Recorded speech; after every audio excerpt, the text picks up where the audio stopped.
Babacar Mbaye Garaf ñu lay nuyu. ñu bàyyi la nga nuyu ak ñi nga xam ne ñoo lay seetaan à travers Sénégal. maa lay fay Soxna Ngoné di nuyu waa Sénégal di nuyu mbokku internet yëpp di nuyu surtout ñi nga xam ne ñu ngi seetaan ak di bëgg Sénégal. alors ñu waxtaanee li nga jëm ci actualité muy mburum honorable député Bougazelli Seydina Fall bi nga yëgee wàllum phobie yi ne moom lañ ko jàppee moom lañ koy tuumaa sax ne loolu la def ban analyse nga ciy def. analyse mooy am ci rek d'abord naqar am ci mbetteel parce que Seydina Fall Bougazelli c'est un homme que je connais avec qui je partage le département de Guédiawaye te wax dëgg yàlla aussi xaw ma koon ci yu mel noonu te jàpp naa ne aussi nit ki soo nekk ak say nawle amaana gënoo leen juddu amaana ci politique ak ci am njàng ak ci jaar-jaar dajoo luñ fa dajul waaye suñu borom simple ki seen biir bu boole ci te nga xam ñooy teewal askan bi muy député yàlla dimbali la ngay fay ko aussi somme boo xam ne bari na néew na waaye am na ñoo tollool te amuñu ko yaakaar naa ne soo doyloo war ngaa mën a bëri di dugg ci yenn yi benn bi aussi mooy gàcce gi ñu ci am mooy fan yi Guédiawaye dafa bari coow te coow lii ci ëpp coow yoo xam ne honoré wul image bu Guédiawaye pourtant c'est une localité boo xam ni ay bañkat ay nit ñu bëgg seen bopp nit ñu gëm seen bopp ñu fa fees dell mais tey à travers les comportements de Aliou Sall ci affaire pétrole Bougazelli tey ci affaire xaalis te dëgg jaay mi ngi yàqu waaye jàpp nañ ni nit ñi nekk Sénégal ak ñu ne bitim réew xam nañ ni ñaari mbir la rek li ñaan un cheveu dans la soupe waaye Guédiawaye moom kenn mënta yàq daram dañu fa nekk ay gor lañu ay nit ñi bëgg seen bopp lañu nit ñi bëgg lu baax lañu. comme ni ñu koy waxee Guédiawaye fan yi moo yor bës bi ginnaaw ki nga xam ne mooy Bougazelli mbirum Aliou Sall sax moo jiitu muy coowal Petro-Tim reportage bi nga xam ne BBC defoon nañ ko ñu commencé woote yaakaar naa yow mi it ci appel à témoin bi déglu noonu ñu woon waaye nga ne woon mbégte nga am ngir dem ci enquêteurs yi lu ñu mën a jëlee ci boobu déglu ci enquêteur u digg yi. waaw xam nga bu ñu waxoon ni mbégte lañ ci am yokkoon nañ ci benn ñaari affaire aussi benn bi ci njëkk mooy nii muy tey di suba di ginnaaw ëllëg pare nañu au prix de l'ultime sacrifice lépp lu ñu mën ñu def ko ngir mbir mi leer nañ parce que ici encore une fois il s'agit de ressources naturelles yoo xam ne ñun Sénégalu tey ak Sénégalu ëllëg ñoo ko bokk war nañ ko def ngir sàmm te rafetal image du Sénégal ci biir réew également ci bitim réew waaye war nañu aussi xeex ngir dëgg gi leer parce que bu dëgg leer dina permettre Sénégal mën a jël ay dispositions yoo xam ni wàllu pétrole bi lii fi xew dootu ci mën a xewati te loolu su amee danañ ko mën a aar suñu am-am yore ko yoren bu sell boo xam ni dinañu profité ñun ba benn Sénégal dootul nekk ci benn soxla bu tax muy dem bitim réew ndax tey Soxna Ngoné boo xoolee suñu réew yi ndóol moo nu jàpp ba tax jeunes yi fi nekk bëgg teranga ñii dañoo jàng ba yéeyi kayit amuñu liggéey ñii tëst si fu nekk taxul ñu am dërëm ñii di am dërëm danañu am matu leen dara jàpp naa ne ñoo ñëw bu leen jom jàppee ba tax ñu bëgg a dem Europe ndax wala États-Unis wala feneen ay yaakaar fa teraanga te yooyu réew la ko defar du jinne du malaaka ay nit dong lañu yoo xam ni dañu am éthique ak morale la leen yàlla may ci koom-koom ñu tàggat ko yeneen bu sell ba seen réew ya naat ba tey suñu doomu réew yi xemmem ko ba dafa dem ma jàpp ne bu suñu borom mayee yu koom-koom yoo xam ne sax ëpp na yooyee ñoom ñu am muy pétrole ak gaz suñ ko tàggatee yore ko yeneen bu sell réew mi gën a naat ba waa réew mi dootuñu am benn xemmem ci bitim réew ba dafa dem kon kañ contraire bi mooy am mooy bitim réew seeni doom ñooy xemem Sénégal bay ñëw si di fi wut si teranga kon loolee su amee nag ñu gis ni lu mën a jariñ ay millions doomu aadama ñu tey ak ñu ëllëg waaye ñu gis ni ci ak yaafus ak yaama neex ak sa bopp ma la gënal egg na ba ci ñenn ñi sacrifier intérêt réew mi la ñu war mooy xeex rek ngir lu réew mi petoon mu delloo si ko te ne bu nu kenn gëmloo ni il n'est pas possible ñu dabu li ñu perte c'est archi faux ñun li ñu ciy xeex encore une fois mooy vérité ci affaire Aliou Sall Petro-Tim bi la ca topp mooy justice suñ ci paree mën nañ sax defaat réconciliation waaye dina am ci wàllu justice des leçons telles que kenn dootul mën a defaat li fi defoon. d'accord su loolu passé nag bëgg nañ également ñu annuler contrat yi ñu joxoon Franck Timis renégocier yeneen contrat yi. pourquoi ñuy appesantiru ci bosu Franck Timis ndax Franck Timis personnellement du ñun ñoo ko wax mais presse bi ak ñu bari bind nañu ni Franck Timis dans son propre pays dañ ko faa condamné ndax affaire trafic de drogue. ma jàpp ne ku mel noonu Sénégal suñu réew nga xam ni dañ ko xam par son engagement à travers le monde dans la lutte contre la drogue ma foog ni kookeekat dina war a am kersa tey ñuy dégg ni Sénégal am nañ benn quelconque partenariat avec koo xam ne dañ koo taxal ci mbiru drogue. d'accord loolu kese doyoon na sëkk ngir ñu annuler bépp contrat bu ñu amoon ak Franck Timis. mais enquêteurs yi bu ñu la dégloo façon bi ñu la dégloo ak la nga fa jot a wax est-ce que yaakaar nga ci noonee dossier bi dina mën a leer ba yéen fi ngeen bëgg mu àgg fa. waaw xam nga sukkut la te yebale say woom te jàpp naa ne ñu li ñu war rek mooy bañ a may gaa yi benn lay. ba fuñ ñu woo ñu wujj ci lañ fa xam ñu wax ko fa. te lay ñaan aussi ñu déglu ci ñeneen ñoo xam ni seen xam-xam moo ci gën a xóot te ëpp ci suñu bos. waaye ku xool dossier bi ni mu demee xel dana tey ci lu bëree bëri ba ci njëkk mooy Aliou Sall bi ñu ko tuumaalee magam muy président de la République nekk le père de la nation nekk njiitu ñëpp nekk magu ñëpp. nekk jàpp naa aussi bàyyi ñëpp su fekkee dañu ko def traduction mot à mot ndax président mooy le père de la nation. kon jàpp naa ni moom Aliou Sall la ñu bokk dëgg la waaye ci wàllu réew ci wàllu nation. Aliou Sall ak ñeneen ñooy yem ci moom kot ndax c'est le père de la nation. li mu njëkk a def mooy taxawaay daat ni sama rak dañ koy tuumaal wax ci saa yoo xam sax bett nañu ba sax tuumaal ñeneen ci ay xoma naafeq xoma rambaaj. d'ailleurs man doon naa bëgg loolu sax entre parenthèse taxawaay bi mu am ci Bougazelli tey neutre. en tout cas ci li ñu xam bokk pour permettre à la justice de faire son travail en toute indépendance doon na ma neex lool. mu am taxawaay bu mel noonu ci mbirum Aliou Sall. d'accord su boobaa danaa gëm ni kat moom amul xàjj ak seet ñëpp lay yemale comme ni mu ko waxee woon. beneen bi mooy bi mu génnee da ngaa dégg ministre Amadou Ba moo tontu ñu teg ci ministre Malick Sall de la justice wax ju reetaan lu daal ni moom gëmul ni Aliou Sall li ñu koy tuumaal moo ko def ndax Aliou Sall jullit la demoon na Màkka fan yi passé. moo tax it ñu yokkoon ci boobu jamono ni kon ka ña Malick Sall dem kaso yi rek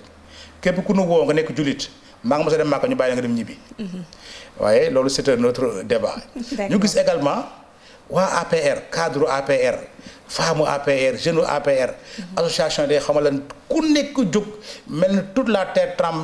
sénégalaise était en train de trembler. parce que tout simplement il s'agissait de Aliou Sall petit frère du président. autrement dit tey dañoo créé benn superman au-dessus de tous et de tout muy Aliou Sall ñu pare. le procureur de la République daal di jël benn procédure daal di def appel à témoin muy une grande première au Sénégal en tout cas boog ñun ci li ñu xam. bi ñuy def ñu xam ne nit ñi duñu am nañ fulla ci le procureur commencé sa ko joxe ay convocation ci biir convocation yi wax nañ ko dikk wax nañ ko partout mooy sa alal su réeree képp ko yaakaar ne soo ko dégloo mu jox la tegtal ngir xam fu mu nekk.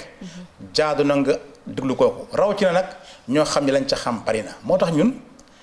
ñàkk déglu bu ñàkk déglu témoin certains témoins clés dafa teel suñu xel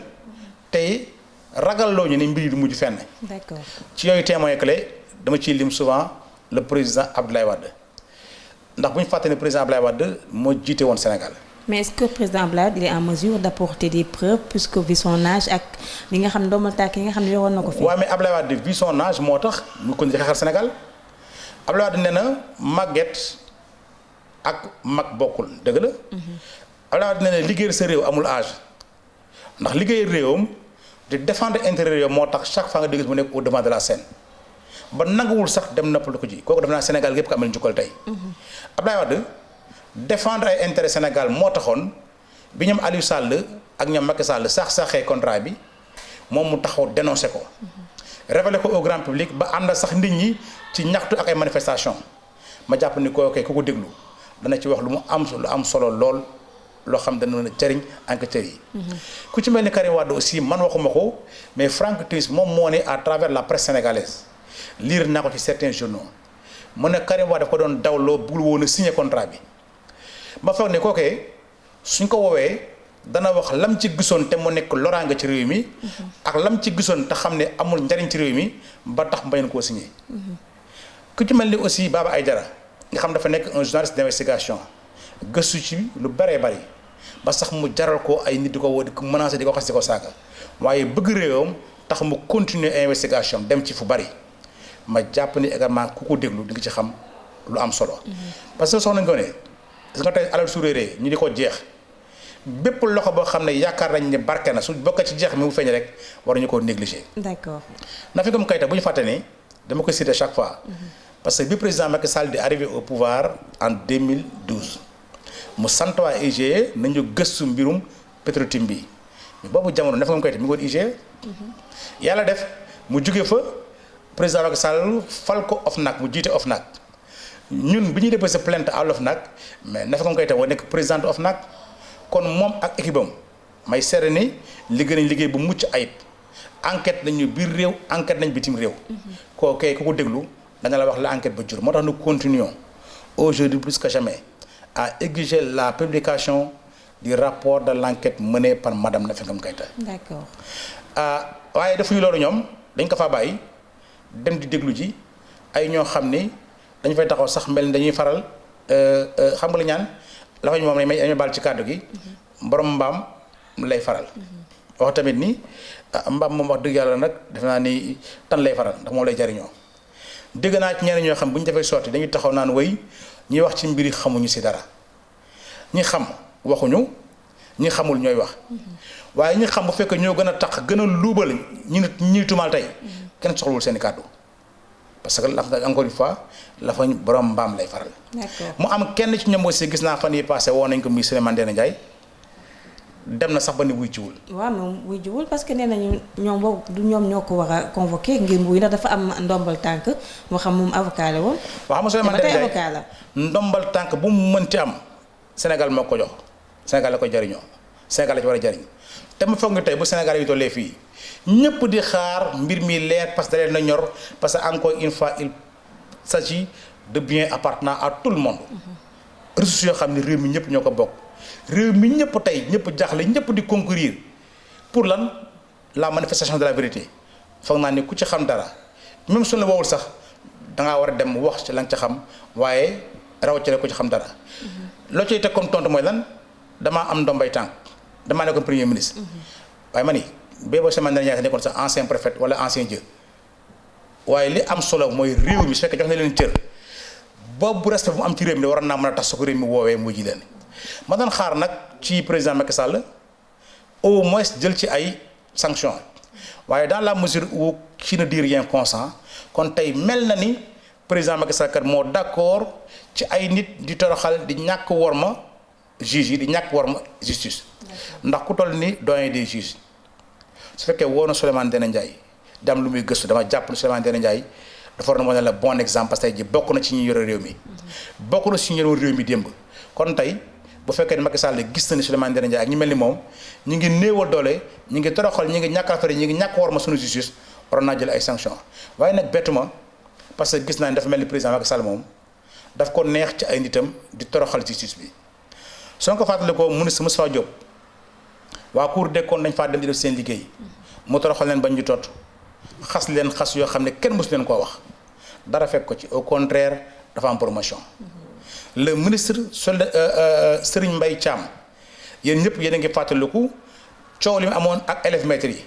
yi yoon àtte jox élèves maîtres yi dëgg Serigne Mbaye Thiam jël dëgg sànni ko fële